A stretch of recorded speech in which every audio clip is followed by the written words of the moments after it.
Today, Jim Farley and Ford had some very interesting things to say about their future electric vehicle plans. They mentioned that there will be a big announcement coming up on August 11th, but there were some details that they talked about today during their second quarter 2025 earnings call. We're going to go over those right now, so let's go.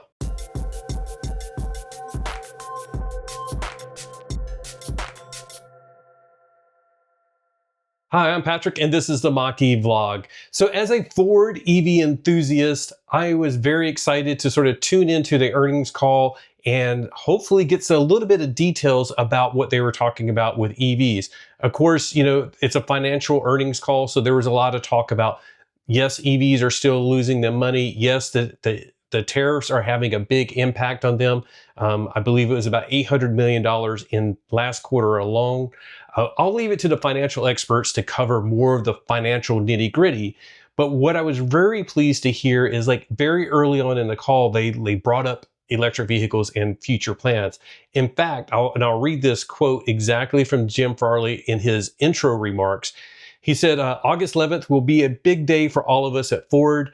We will be in Kentucky to share more about our plans to design and build a breakthrough electric vehicle and a platform in the US. This is a Model T moment for us at Ford, a chance to bring a new family of vehicles to the world that offer incredible technology, efficiency, space, and features. So there's a lot even right there to unpack, and this is within the first couple of minutes of Jim Farley speaking. So very exciting. He said in Kentucky, it will be on August 11th.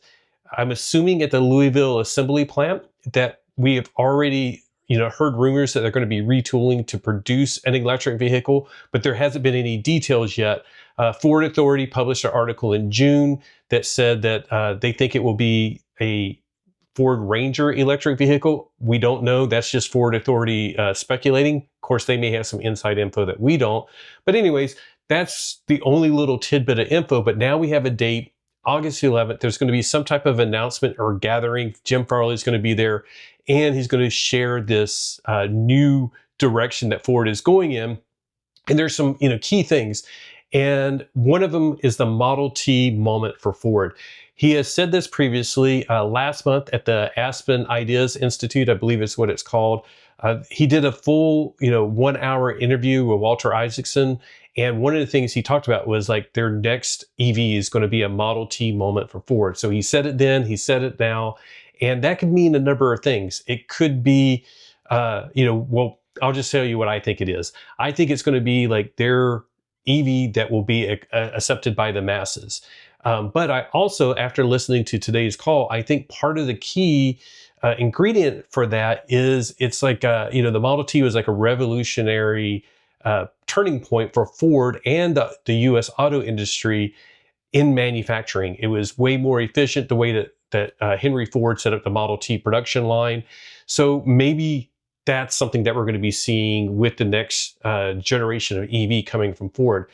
Yes, there will be new technologies and new advancements, but I think a lot of it's going to be on the manufacturing side, and we'll get to that.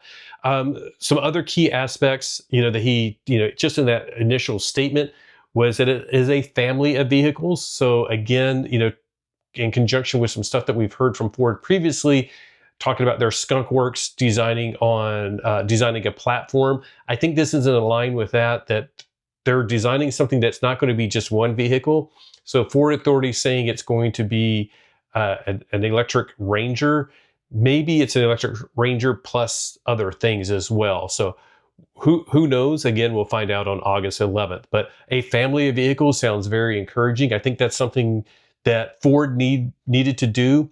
I was talking to Matt, aka Mach-E Auto, as the call was going on, and he was like, "Yeah, they need something like Volkswagen's MEB platform that's been used in so many different vehicles.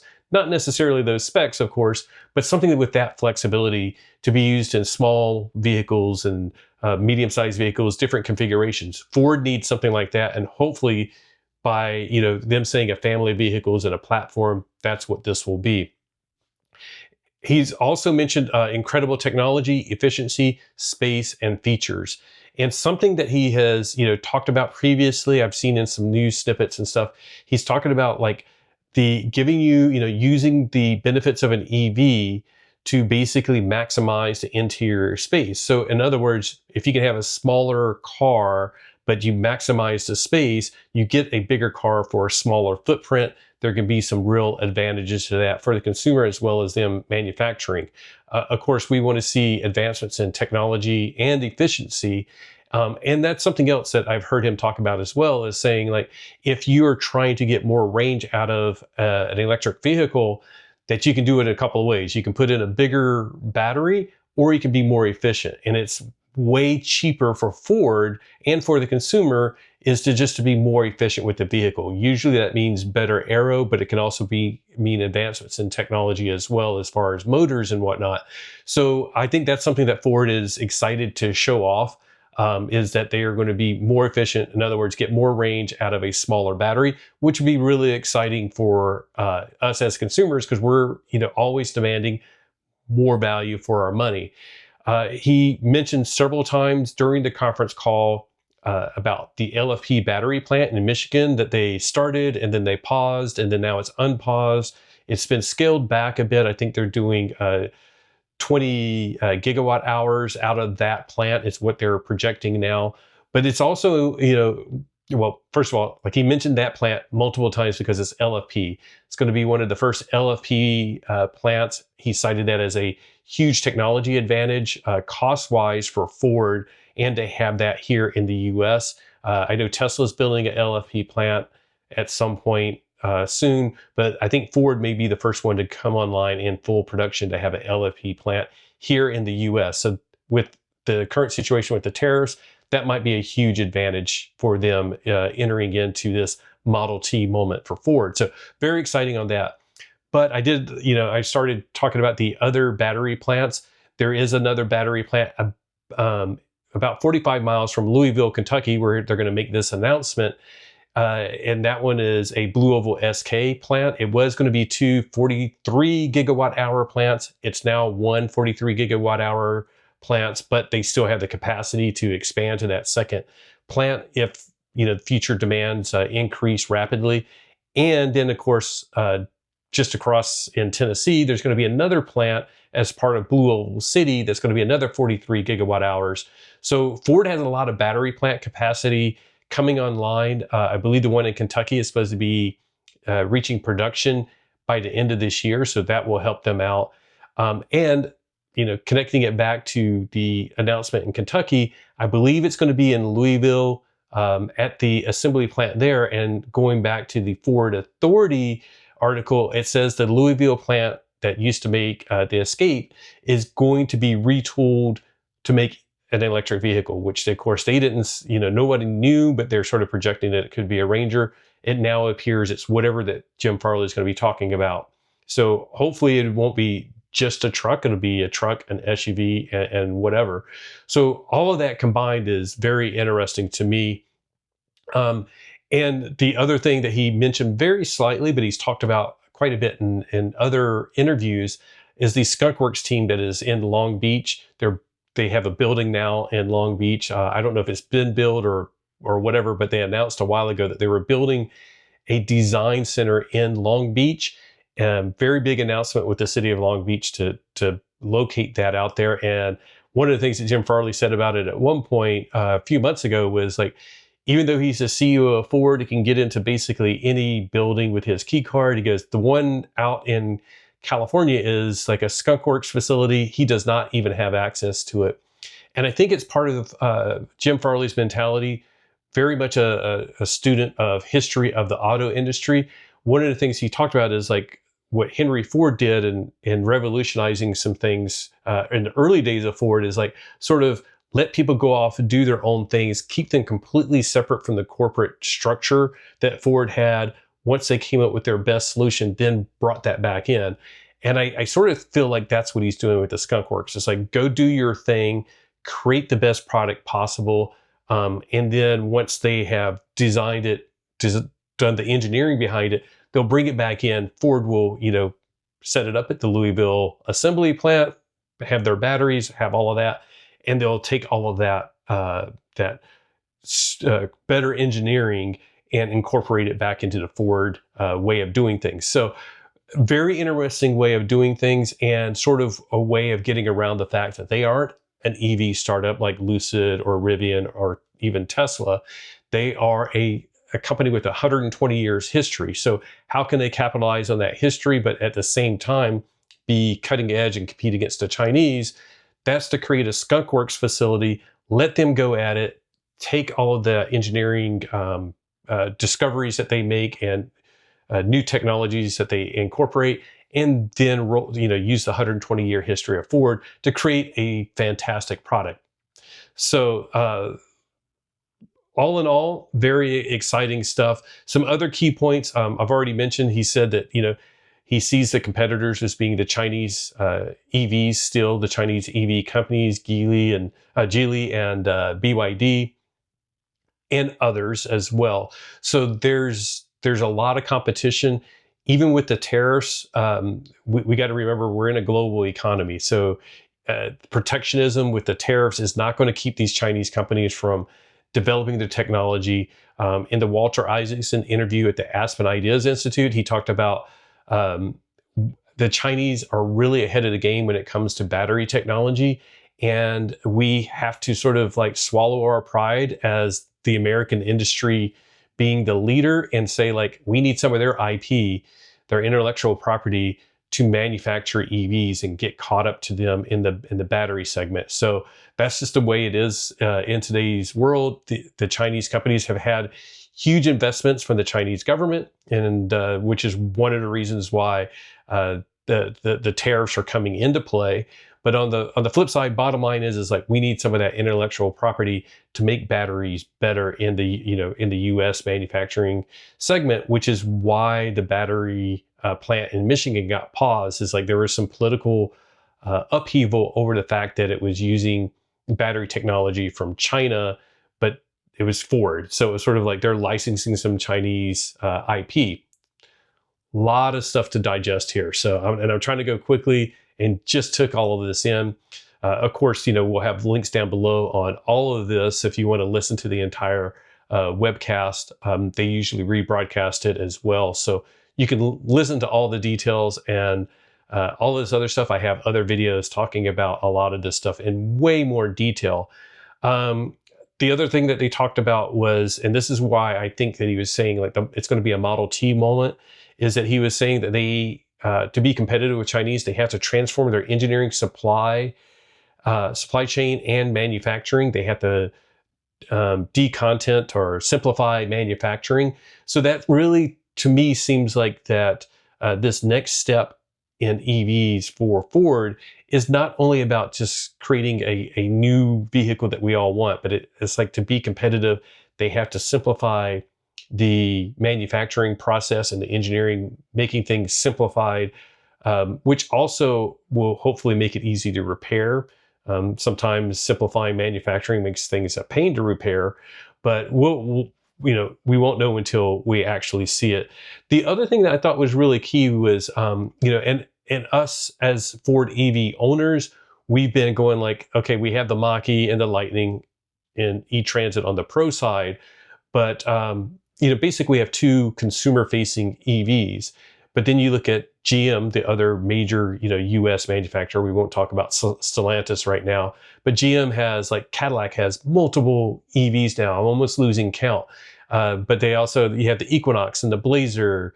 You have the Hummer. You have the Silverado. Like GM is just coming out with just model after model. Jim Farley was talking about Ford is a little bit out of sync with their domestic competitors in that, GM just basically sort of, Ford came out with the Mach-E and the Lightning, and then a year or so later, then all of a sudden GM started catching up and releasing all of these vehicles. So they're like out of sync. But now GM is like, that's what we're going to be with. This is going to be their lineup for the next, several years.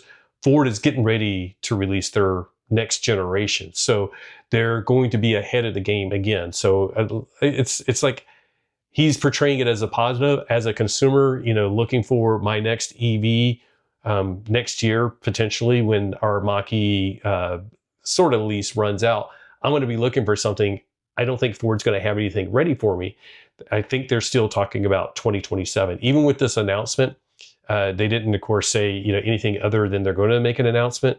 But if you're looking at it now, it would be late next year probably before they can manufacture anything. So we're again talking about a 2027 production at earliest. It could still be a 2028 for all we know. So Jim Farley was portraying it as a benefit now of being out of sync. He also talked, of course, a lot about the balance between battery electric vehicles and plug-ins, as well as just regular hybrids, and that Ford is trying to be very flexible with their powertrains. As an EV enthusiast, of course, I just want to see battery electric vehicles, but I know most of the stockholders that were listening to the conference call are probably very pleased that Ford has that flexibility to sort of gauge where the current environment is at as far as it goes to what mix of vehicles that people want. So yes, they were projecting the Lightning was going to take off more than it has. It's still selling okay. They were increasing capacity and they've had to scale that back. But that's okay because Ford has a mix of other powertrains that they can offer for people that are interested in the F-150 Lightning or F-150 lineup. So investors may be pleased. I want to see them go all electric. So that's why, I wanted to jump on here and talk about that.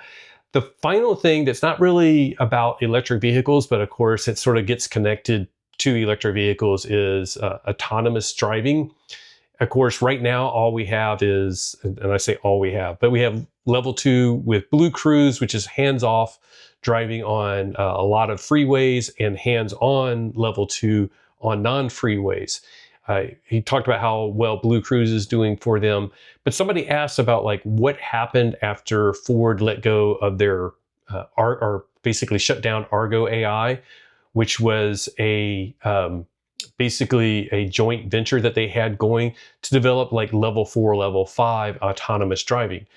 Ford hired a bunch of those engineers and they've been working on level 3 ADAS systems since Argo AI shut down. And he says their goal isn't to be the first, and there's already Mercedes anyways, to offer level 3 autonomous driving, because the Mercedes offers that in Nevada and California, I believe, but it has to be under a certain speed limit. So on the freeway, it has to be on the freeway under a certain speed limit with the lead car.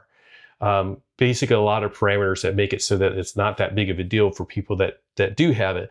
He said their goal is to have level 3 at freeway speeds, high speed. So in other words, you're driving from LA to Phoenix and you turn on the system and it's not only hands-free, you don't have to watch the road until the car says hey, now you need to pay attention. So the idea is you could at that point potentially read a book, and it will be limited. It will only be on certain roads, but it will be truly level 3 where you can do hands off, eyes off. And he thinks the benefit is doing it on those high speed stretches. And he brought up previously some stats about how many people just in their daily commute are doing freeway driving, where they may be able to get an extra 15 minutes of time per day where they don't have to stare at a road. They can do other things. So said they don't have any details on that at the time, but that's the direction they're going. Somebody asked about level 4. I think it was the same person.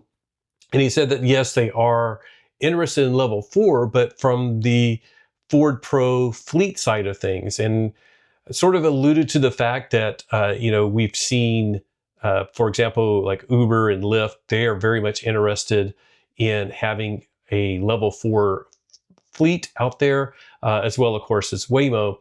And it sounded like, reading between the lines, Ford is interested in potentially having a commercial vehicle that has level 4 autonomy in certain regions that could be sold to fleet customers, so they could offer some of these services like a robo-taxi, but it would be through Ford Fleet. And if you don't know how well Ford excels at the fleet side of things, you should just go check out the Ford Pro stuff. They are really great at doing maintenance, fleet tracking, all of those type of services that fleet customers would want. And if they could offer level 4 autonomy, there could be some very good business opportunities for Ford there. But again, that's not really electric vehicle related. All this other stuff that I went into was electric vehicle focused. So that's what I wanted to, jump in here, just talk about really quickly. Of course, I've gone on and on. Hopefully we'll have a lot more information after August 11th. I'm hoping that we get to see an actual pre-production vehicle, not a prototype, but at least something that they've engineered and can say like, this is our production intent. Hopefully it's more than one vehicle. Please drop down below what you think it might be, what you're hoping to see from Ford. I think we're all hoping for faster charging, first of all, more efficiency, and maybe a better version of Blue Cruise 2.0. So what features are you looking for out of a Ford EV that could be produced? We'll say maybe into 2026, probably 2027. But and what time frame are you hoping for? For me, the sooner the better, of course. But I'm really excited to find out more. We'll be covering all of this here, of course, on our YouTube channel. We will also, of course, we post all of this info as quickly as possible on FordEVClubs.org. If you have a Mustang Mach-E or a Ford F-150 Lightning or any Transit or a Focus Electric or Ranger Electric, any of those, come join us at FordEVClubs.org. We have an online community portal. We're building features into it all the time so that you can share and connect with other Lightning and Mach-E owners and find out where there's events in your area. And have discussions on stuff like this. So it's a really fun place to be. I hope you check it out. We have a video on it already. We're going to probably be going and doing more stuff with that, more and more, adding features all the time. But that's all I have for today. Please drop any questions that you have down below, as well as any comments that you have on any of the stuff that we've talked about. And I want to thank you, of course, to our Patreon members that have supported us in building our channel to over 18,000 subscribers in over 5 years. We just passed our 5-year point. Very excited to have some of you for basically the entire time that we've been on YouTube. Very much appreciate that. We've added YouTube memberships in the past year or so. We have a lot of you that have joined that. So thank you for supporting us on a monthly basis. Very much appreciate you all. If you check the description, there's info on how to join all of those. But thank you also to everybody that just watches and likes and subscribes and shares our stuff in all of the Ford electric groups. We really appreciate you as well. I gotta go. Liv is just finishing up her workday, so I'm gonna go say hi to her. But as she would say if she were here, just remember, whatever you drive, whether it's a Mustang Mach-E, an F-150 Lightning, or even a gas vehicle for now, enjoy the ride. Bye.